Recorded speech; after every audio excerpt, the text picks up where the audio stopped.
Good evening. நான் உங்கள் maths teacher பேசுகிறேன். All of you welcome to our maths ma'am TNPSC class.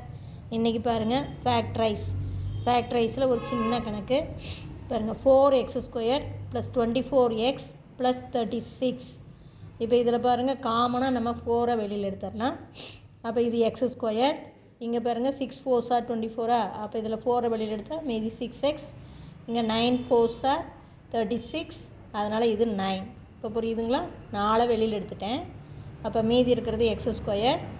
6 நாங்க 24. அப்போ மீதி 6x.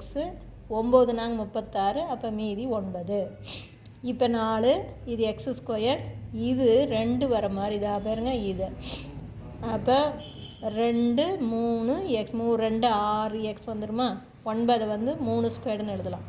நல்லா பார்த்துக்கோங்க, இந்த 3 வர மாதிரி இதை பிரித்து எழுதணும். இது 3² இல்லையா? அப்போ 3 2 வர மாதிரி. அப்போ 2 6x. இது என்ன ஃபார்மேட்டில் இருக்குது? a² + 2ab + b². அப்போ இதில் ஒரு அடுக்கு இந்த 4 விட்டுறக்கூடாது. இதில் ஒரு அடுக்கு எக்ஸு ப்ளஸ் இதில் குறி மட்டும்தான் எடுக்கணும் நடுவாண்டு உறுப்பில். அப்போ இதில் குறி வந்து ப்ளஸ்ஸு, இதில் ஒரு அடுக்கு 3. அப்போ x + 3 2. 4 × x + 3 2. புரியுதுங்களா? இதை ஹோல் ஸ்கொயர் ஃபார்மேட்டில் எழுதுனா தான் நமக்கு a + b ஹோல் ஃபார்மேட்டோ அல்லது a - b ஹோல் ஃபார்மேட்டோ கிடைக்கும். இன்னொன்று பாருங்கள், x² + 7x + 10. இந்த ஃபேக்டரைஸில் இதை ஹோல் ஃபார்மேட்டில் எழுத முடியாது. இங்கே 9 அப்படின்னா 3² எழுதலாம், ஆனால் இது எழுத முடியாது.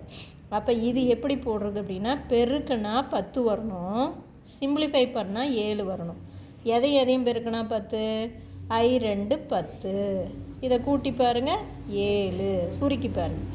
இப்போ இங்கே ப்ளஸ்னா தங்கம், இந்த குறியை 2 நம்பருக்கும் போடணும்.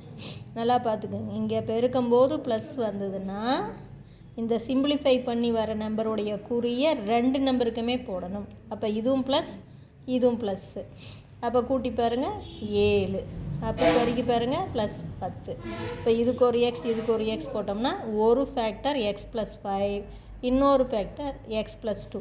சப்போஸ் இது மைனஸாக இருந்தால் இந்த குறியை பெரிய நம்பருக்கு மட்டும்தான் போடணும். அதை அடுத்த இதில் சொல்கிறேன், நல்லா பார்த்துங்க. இது ப்ளஸ்ஸு, அப்போ இந்த குறியை 2 நம்பருக்கும் போடணும். புரிஞ்சுதுங்களா? Wish you all the best. Thank you.